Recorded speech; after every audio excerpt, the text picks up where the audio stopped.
एक बार फिर से लेके आ गया हूं मैं आप लोगों के लिए क्रिकेट के किस्से में क्रिकेट वर्ल्ड कप 2023। आपका प्यारा, आपका दुलारा श्री उपाध्याय और आप मेरे साथ जुड़े हैं दीपक जी। बहुत बहुत स्वागत सर आपका। बहुत शुक्रिया एक बार फिर। तो सर अभी भारत पाकिस्तान का मैच खत्म हुआ, अभी सभी लोगों ने देखा शनिवार की रात। काफी लोगों को मजा भी नहीं आया, लोगों का कहना था कि उतना अच्छा हाइप में मैच नहीं हुआ। तो क्या कहेंगे सर इसके ऊपर आप? देखिए, एक तो क्लीन परफॉर्मेंस इंडिया की जैसा हम देखते आ रहे हैं इस वर्ल्ड कप में जी। पाकिस्तान का कोलैप्स बहुत खराब पाकिस्तान की दृष्टि से। अब हम देख रहे हैं कि उनका मिडिल ऑर्डर जो है वो पिछले मैचों से आप देख रहे हैं कि साथ नहीं दे रहा है पूरी टीम का। तो ये पाकिस्तान के लिए टेंशन की बात है और कहीं ना कहीं ये चीज़ टूर्नामेंट जब आता है तो बड़ी टीमों से आपको उम्मीद होती है कि एक अच्छा हेल्दी कंपटीशन हो। बिल्कुल बिल्कुल। तो इस तरह से करना, खेलना किसी टीम के लिए भी वो उस टूर्नामेंट के लिए भी अच्छा नहीं होता है। बेशक आप जीत गए हैं, ठीक है, इंडिया अच्छा खेल रही है, जीत रही है, लेकिन आप टूर्नामेंट में आप देखेंगे तो सिर्फ आपको 3 टीम नजर आ रही है इस वक्त, न्यूजीलैंड, इंडिया और साउथ अफ्रीका। बाकी जितने भी आप मैच देखेंगे लगभग एक तरफा हो रहे हैं। कल अफगानिस्तान ने जो हराया है इंग्लैंड को, बहुत बड़ा उलटफेर था वर्ल्ड कप। उलटफेर तो था ही, लेकिन वो भी लगभग आप देखेंगे एक तरफा मैच था। बिल्कुल, कहीं भी उन्होंने इंग्लैंड को अपने सामने नहीं टिकने दिया है। तो आप मैच देखने का या फिर बड़ा टूर्नामेंट देखने का जो अच्छा एक्सपीरियंस होता है वो ये होता है कि मैच करीबी हो, इतना करीब जाएं, 2 टीमें आपस में एक दूसरे से जद्दोजहद करती हुई नजर आए, तो वो ज्यादा बेहतर होता है किसी भी टूर्नामेंट के लिए। जी बिल्कुल।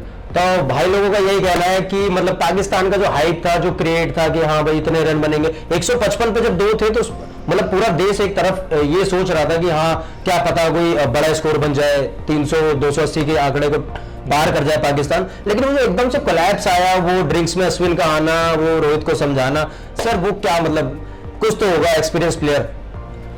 देखिए, अब हार्दिक पांड्या का मैं इंटरव्यू सुन रहा था तो उन्होंने कहा कि जब हम 20वें 22वें ओवर के आसपास थे तो उस वक्त सिर्फ पाकिस्तान के 2 विकेट गिरे हुए थे। तो उन्होंने कहा कि अब पाकिस्तान उतना अटैक नहीं कर रहा था, वो खुद जाकर शेल में चले गए और डिफेंसिव खेलने लगे, उनको सिंगल लेना भी मुश्किल हो रहा था। तो वहां से अब प्लानिंग शुरू हुई है टीम की कि अब इनको दबा लिया जाए। और उसके बाद फिर स्पिनर्स दोनों आ गए, ठीक है, स्पिनर्स ने विकेट निकाले, उसके बाद फिर बुमराह आ गए, अटैक पे सिराज आ गए। इसके बाद जो कोलैप्स जो हुआ, जो 1 विकेट निकला पाकिस्तान का, उसके बाद फिर लगातार विकेट गिरते चले गए। तो लेकिन सर देखिए, मैं अश्विन का तो बाद में बोलूंगा और बाकी कोलैप्स बाद में देखेंगे, लेकिन वो तो सर मंत्र आपको बताया उन्होंने, हार्दिक पांड्या ने वो जो मंत्र बोला था उन्होंने कौन सा मंत्र था वो? विकेट आ गए सर, विकेट आया था, लेकिन उन्होंने यही कहा, उसने उन्होंने जवाब दिया था कि मैं दरअसल खुद से बातचीत कर रहा था कि कॉन्सेंट्रेट करना है अगली गेंद पे, इससे ज्यादा कुछ नहीं था उसमें। और ऊपर वाले की मेहर और विकेट आ गया पाकिस्तान का, बहुत बढ़िया जी भारत के दृष्टिकोण से। और अगर बात करें सर, पाकिस्तान ने भी उस हिसाब से खासा अच्छा प्रदर्शन किया नहीं भारत के सामने, और उससे भी बड़ा उलटफेर जो आया वर्ल्ड कप में वो अभी आया पिछले मैच में, इंग्लैंड और अफगानिस्तान के मैच में। दिल्ली की वो पिच जहां पर भारत आसानी से एक मैच जीत के गया था, वहां पर भी अफगानिस्तान ने 273 स्कोर किया था, बट स्टिल वहां पर 285 अफगानिस्तान ने बनाने के बाद एकदम से धराशायी कर दिया मतलब इंग्लिश बल्लेबाजों को। देखिए, यही सब हर जगह यही बात हो रही है कि एक तो इंग्लैंड ने जो टॉस जीतकर गेंदबाजी का फैसला लिया वो किसी को भी समझ में नहीं आया है कि उन्होंने ऐसा क्यों किया। उन्होंने लगा होगा कि शायद ऑस गिरने वाली है, उसके बाद में जो 3 स्पिनर्स हैं अफगानिस्तान टीम के, वो उनकी रीढ़ की हड्डी हैं, अगर ऑस गिरेगी तो वो उनका प्रभाव थोड़ा कम होगा, बैट जो बॉल है वो बल्ले पे अच्छा तरीके से आएगी और वो उसको अच्छा खेलेंगे। लेकिन इस तरह का हो नहीं रहा है अभी कि इतनी ऑस पड़ रही हो। हमने इंडिया और जो अफगानिस्तान का मैच इसी मैदान पर हुआ था वो भी देखा हमने, तो उसमें भी इतना प्रभाव नहीं था उसका, इस मैच में भी उतना प्रभाव नहीं रहा है। और इसके बाद जो रहा है तो क्योंकि अब तीनों गेंदबाजों ने जो बेहतर गेंदबाजी की, हम जैसे बात कर रहे थे कि हमें इस टूर्नामेंट में अपसेट देखना पड़ेगा, हम ये पहले भी डिस्कस कर चुके हैं इस बात को। और जो अपसेट कर सकता था वो, और जो सबसे खतरनाक टीम नजर आ रही है अपसेट करने के मामले में, वो अफगानिस्तान है। बिल्कुल। क्योंकि 3 स्पिनर्स किसी भी टीम के पास एक तरह से विकेट टेकर होना, और 3 स्पिनर्स ऐसी पिचों पे जो ड्राई पिचेस हैं इंडिया की, टर्निंग ट्रैक हैं, वहां पे अगर आप फंस गए तो फिर फंस गए। अब वहां से निकलना ये सेना कंट्रीज के लिए मुझे लगता है काफी मुश्किल है। शबनम की ताक में थे, लेकिन शबनम बेवफा निकली, शबनम गिरी नहीं, और फिर इंग्लिश बल्लेबाजों के सिर्फ और सिर्फ विकेट गिरे वहां पर। जी सर, तो अब अगला मैच जो है हम उसकी तरफ अपने बढ़ते हैं, जो कि है साउथ अफ्रीका नीदरलैंड। जी बिल्कुल, साउथ अफ्रीका और नीदरलैंड, जो कि मतलब मेरे को लगता है कि अगर उलटफेर की बात करें, अफगानिस्तान ने उलटफेर किया है, क्या नीदरलैंड भी करेगा कुछ? देखिए मुश्किल है साउथ अफ्रीका के सामने।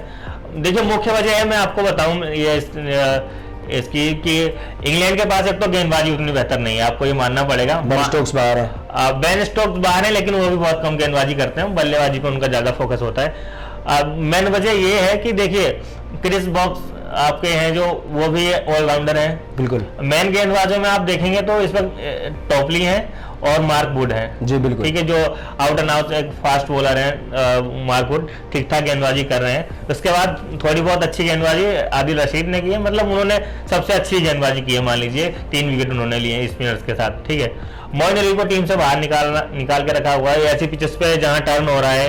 ठीक है, और वहां वो अच्छे साबित हो सकते थे, विकेट पे उनको विकेट मिल सकते थे, और मिडिल ऑर्डर या फिर ओपनर या उनको कहीं भी आप टीम में फिक्स कर सकते हैं, वो ऐसे खिलाड़ी हैं इंग्लैंड के लिए, उनको बाहर रखा गया। ऊपर से अब देखिए गेंदबाजी अच्छी ना होने का कारण यह था कि इंग्लैंड ने ठीक ठाक 288 रन लगा दिए बोर्ड पे। ठीक है, अब इसके बाद देख लीजिए, एक तो स्कोर कम हो सकता था, इंग्लैंड का अगर ठीक ठाक गेंदबाजी होती है, अगर पूरे आउट एंड आउट बॉलर खिलाए होते, जो इंग्लैंड कभी नहीं करता रहा है, पिछले कई सालों से देख रहे हैं, उनका टेम्पलेट ही यही रहा है कि अब आधे बल्लेबाज आधे गेंदबाज खिला लीजिए और आप अब बल्लेबाजी लंबी कर दीजिए और लंबा स्कोर खड़ा कीजिए। ठीक है, ताकि वो बॉलिंग में थोड़ा क्वेश्चन मिल सके जी। लेकिन गेंदबाजी के हिसाब से लिहाज से देखें तो साउथ अफ्रीका के पास ऐसा नहीं है। टेम्बा बमुआ का सीधा हिसाब है, 6 बल्लेबाज खेलेंगे और 5 गेंदबाज होंगे, out and out wicket taker हैं सारे। आप लुंगी अकेंडी को देख लें, कगिसो रबाड़ा को देख लें, बेहतर गेंदबाज हैं। तबरेज शम्सी भी अच्छी गेंदबाजी कर रहे हैं। तबरेज शम्सी अच्छी गेंदबाजी कर रहे हैं। ठीक है, केशव महाराज अच्छी गेंदबाजी कर रहे हैं। उसके बाद एनिस नोकिया हैं, बिल्कुल बेहतर गेंदबाजी कर रहे हैं। आप देखिए उनकी गेंदबाजी में किसी जो धार है वो किसी तरह से कम नहीं है। तो अगर हम साउथ अफ्रीका की बात करें, पिछले कई मुकाबले जो उन्होंने खेले हैं, हाई स्कोरिंग रहा है, अच्छी गेंदबाजी को उन्होंने धाराशाही किया अपनी बल्लेबाजी से। अगर हम बात करें तो पिछले 2-3 मैचेस अगर हम उठा के देखें तो सबसे ज्यादा स्कोर भी उन्होंने बनाया है, शतक पे शतक लगा रहे हैं क्विंटन डिकॉक। तो नीदरलैंड उनके सामने अगर साउथ अफ्रीका को पहले बल्लेबाजी का न्योता देता है तो नीदरलैंड मुझे नहीं लगता कि आसपास दिखेगा भी कहीं। देखिए टीम अच्छा खेल रही है नीदरलैंड्स की, और जो उनका मेन वो कारण रहा है हार का, जो बीच में कोलैप्स होता है उनका। जी ठीक है, अब उनको थोड़ा सा संभालना होगा। ओपनर्स ठीक ठाक खेल जाते हैं, फिर बेस्ट डिलेडा आते हैं बीच में, वो ठीक खेलते हैं। कैप्टन मुझे लग रहा है अभी कप्तान ने उतनी उस तरह की पारी नहीं खेली है जो उनके एडवर्ड्स कप्तान है जी। देखना होगा वो किस तरह से खेलते हैं।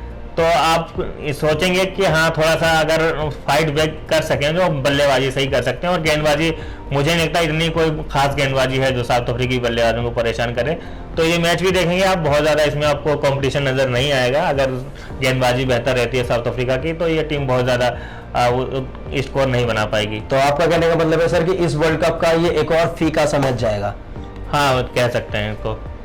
तो अब देखना ही होगा। इंग्लैंड का तो उलटफेर हो चुका है। इंग्लैंड पे अगर दोबारा नजरें डालें एक बार, तो इंग्लैंड सर अभी मेरे ख्याल से 5वीं बार है जो सेटबैक उसको मिला है पिछले 92 से, जब से वर्ल्ड कप अगर हम उठा के देखें 92 से 5 बार उनको ये सेटबैक मिला है। हर बार इंग्लैंड को टारगेट होती है कि लाइक उलटफेर में सबसे पहला नाम इंग्लैंड का आता है हारने के। इस पे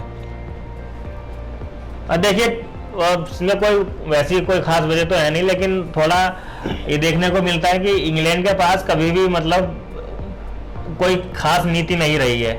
अभी फिलहाल पिछले 4 सालों से आप ये देख लीजिए कि जब से 2015 के वर्ल्ड कप के बाद से इन्होंने एक नीति बनाई है कि हम अपनी बल्लेबाजी को लंबा करेंगे, और मतलब शुरू से ही लेके हम बेसबॉल खेलेंगे और लास्ट के 11 नंबर बल्लेबाज तक जाएंगे जी। फिल्म की रणनीति चल रही है। उससे पहले ये था टीम के पास, तभी यही था कि कभी भी गेंदबाज रहे हैं इंग्लैंड के पास, प्रॉपर गेंदबाज नहीं खेले 5 के 5। आप देखेंगे अगर इतिहास उठा के देखेंगे तो गेंदबाजी हमेशा ही समस्या रही है। और वर्ल्ड कप जैसे इतने बड़े मेगा इवेंट में आपको गेंदबाजी जरूरत होती है। आप 2 गेंदबाज अगर अच्छे ले जाते हैं उसके बाद फिर आप ऑलराउंडर डाल देते हैं तो इससे काम बनता नहीं है। आप बल्लेबाजी में 4 या 40 रन अतिरिक्त बना दीजिए, लेकिन जो गेंदबाज होते हैं विकेट लेते हैं, आपको मुझे लग रहा है अगर लगातार रेगुलर इंटरवल्स पे आप विकेट लेते रहे तो आप 100-150 रन का फर्क डाल सकते हैं टीम में, और जल्दी ऑल आउट भी कर सकते हैं। यही हो सकता था बांग्लादेश के खिलाफ भी हो सकता था, अब कि बांग्लादेश इतने रन ना बनाती, इतना चेज ना करना पड़ता। ये भी हो सकता था कि अगर ये डिफेंड भी कर रहे होते तो भी जल्दी समेट लेते बांग्लादेश को।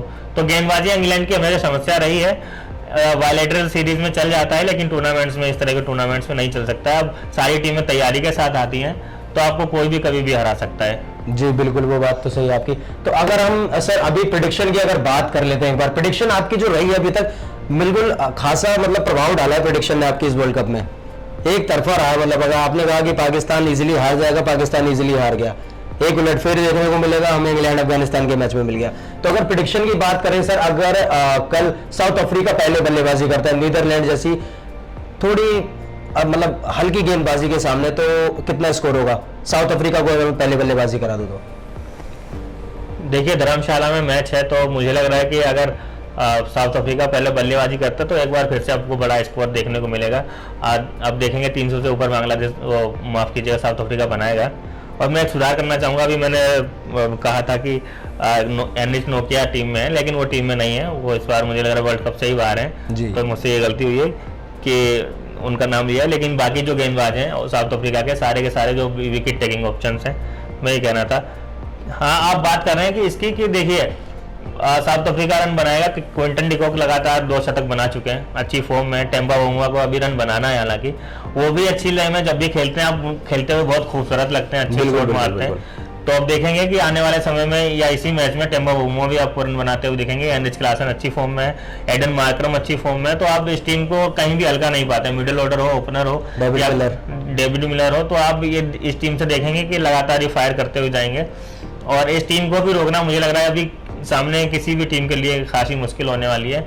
अब जितने भी टीमों के साउथ अफ्रीका के सामने कम से कम मैच होंगे तो उनको देखना होगा कि उनकी गेंदबाजी से बचना होगा। आप बल्लेबाजी को भले एक बार फंसा लें, लेकिन आप गेंदबाजी से कैसे बचेंगे ये आपको सोचना होगा। जी, तो नीदरलैंड के लिए यही राय है कि आप अपनी गेंदबाजी पे थोड़ा सा और फोकस डालिए, ध्यान रखिए, और साउथ अफ्रीकी बल्लेबाजों को जितना जल्दी हो सकता है उतना जल्दी निपटा के समेट के कम टोटल स्कोर को चेस कीजिए। जी जी, धर्मशाला का विकेट है सर, पहाड़ों के बीच में, बहुत बेहतरीन, हर कोई खिलाड़ी चाहता है कि वहां पर खेले।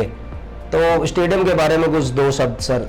देखिए भारत का सबसे सुंदर स्टेडियम है, आप देखेंगे विश्व में ऐसे बहुत कम स्टेडियम है। आप न्यूजीलैंड में देखते हैं इस तरह के स्टेडियम, कि वहाँ पे स्टेडियम होते हैं बहुत सुंदर होते हैं, छोटे छोटे ग्राउंड्स होते हैं और चारों तरफ स्टैंड्स नहीं होते हैं, और पहाड़ों के बीच में आपको स्टैंड देखने को मिलते हैं। तो धर्मशाला उसी का लेवल का एक ग्राउंड लगता है कि हाँ बहुत सुंदर लगता है देखने में। अब वहाँ भी आप जाएंगे तो अब लगेगा कि हाँ आप अच्छी जगह मैच खेल रहे हैं, चारों तरफ से आपको हरी वादियाँ और सारे पहाड़ और अच्छा वातावरण आपको देखने को मिलता है। क्रिकेटिंग माहौल भी बहुत अच्छा होता है वहाँ पे। जी बिल्कुल, तो एक बार स्कोर ले लेते हैं सर। अगर साउथ अफ्रीका पहले बल्लेबाजी करता है, वो आंकड़ा एक बार बता दीजिए सर।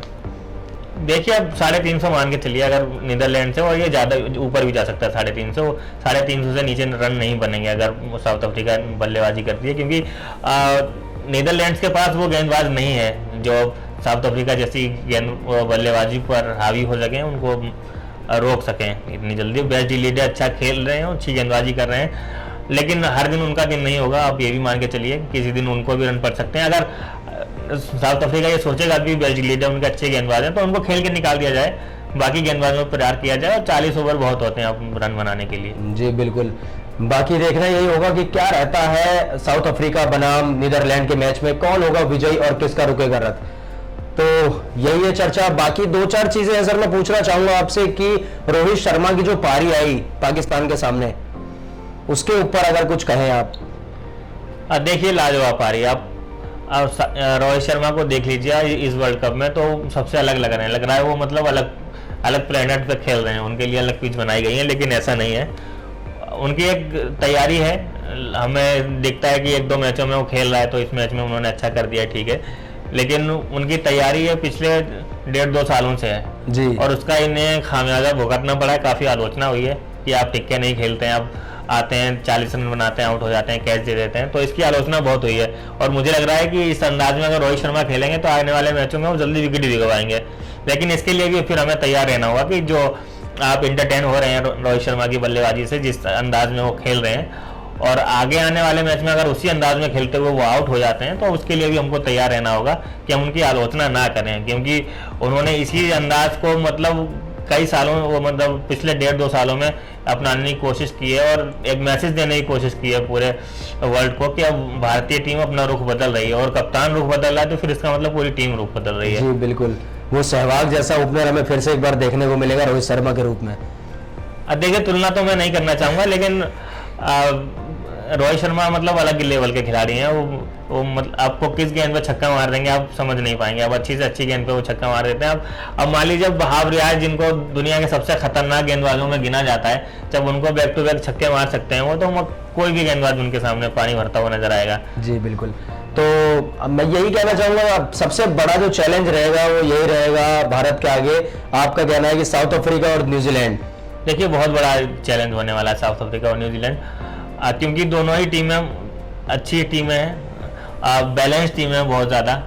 कहीं आप इनको कमजोरी नज़र नहीं आती है। आपका ओपनिंग स्लॉट देख लीजिए, फिर उसके बाद मिडिल ऑर्डर देख लीजिए, लोअर मिडिल ऑर्डर देख लीजिए, कहीं भी आपको दरवाज़ा नहीं मिलता कि आप लात मार के अंदर घुस जाएं। आपको मतलब प्रयास करना होगा, सतत संघर्ष करता रहना होगा, लास्ट तक खेलता रहना होगा, तब जाके आपको कहीं लगेगा कि हाँ, आप मैच में थोड़ा करीब हैं। तो मुझे लग रहा है अगर ये तीन टीमें आपस में खेलेंगी तो देखिएगा मैच बहुत संघर्षपूर्ण होंगे, और कहीं भी कोई नहीं लगेगा कि हाँ, कोई टीम आपसे बहुत ज़्यादा आगे निकल गई है या आप पीछे 50-50। लेकिन मैं एज इंडिया को देना चाहूँगा। क्यों? क्योंकि उनके पास कुलदीप यादव है, लेग स्पिनर है। जिस तरह से कुलदीप यादव बॉलिंग कर रहे हैं, तो मुझे लग रहा है न्यूजीलैंड और साउथ अफ्रीका दोनों के लिए सबसे बड़ा जो टेंशन है वो कुलदीप यादव होने वाले हैं। अगर आप उनको 30 रन या 30, 32, 35 रन खेल के उनको आराम से निकाल देते हैं, तो आप सोचेंगे कि थोड़े रन बनाए जा सकें। हालांकि इसमें आप बुमराह को भी जोड़ लीजिए, आप उनको 40-45 रन कीजिए और जाने दीजिए, उसके बाद आप अटैक करने की सोचिए जी। वरना आप कुलदीप यादव 30 रन तो वैसे ही देंगे और 4 विकेट भी लेंगे अगर आप उनको हिट करने जाएंगे तो। जी बिल्कुल। तो रही बात यही सारी, अब देखना ही होगा, बेस्ट ऑफ लक रहेगा सारी टीमों को वर्ल्ड कप 2023 जो कि भारत में खेला जा रहा है। कल का मैच साउथ अफ्रीका बनाम नीदरलैंड्स। तो सर एक लास्ट प्रश्न आपसे ये रहेगा कि कल आप किसको देखते हैं सबसे ज्यादा विकेट लेने के उसमें, दोनों टीमों से अगर मैं बोलूं तो कोई एक प्लेयर? देखिए, कगिसो रबाड़ा मेरे लिए फेवरेट होने वाले हैं। कितने विकेट सर? पिछले थोड़ा देखिए, अब इस तरह से अंदाजा एकदम नहीं लगा सकते हैं कोई कितने विकेट्स लेगा, तो बाकी गेंदबाज कर रहे हैं, लेकिन आपको काफी किफायती और कंजूस गेंदबाज जो रहने वाले हैं। कगिसो रबाड़ा है, एंगिडी भी बहुत अच्छे गेंदबाज हैं, तो सारी टीम मिलके ही आपको मैच जिताएगी। तो नहीं, मैं ये आंकड़ा आपको नहीं बता सकता हूँ कितने विकेट लेते हैं, लेकिन फिर भी मैं आपसे बता रहा हूँ कि 2 से 3 विकेट आपको लेके दे सकते हैं। तो बाकी गेंदबाजी, क्योंकि गेंदबाज सारे बेहतर हैं, तो 2-2 विकेट भी आपको सारे के खातों में आपको दिख सकते हैं। वो सबका कॉलम भरा हुआ रहेगा, मैं यह बता रहा हूँ आपको। जी चलिए, जुड़े रहिए हमारे साथ क्रिकेट के हिस्से में, और यही ऐसे ही चर्चाएं और बाकी चीजें आपके लिए लेके आते रहेंगे क्रिकेट वर्ल्ड कप 2023 के लिए। इस शो में अभी फिलहाल आपके लिए इतना ही। जुड़े रहिए, कमेंट बॉक्स में हमें बताते रहिए अपनी राय, अपना मशवरा और आपके फेवरेट प्लेयर के बारे में, जिसके बारे में हम अगले सेशन में अपने चर्चा करेंगे। धन्यवाद। जय हिंद, जय भारत।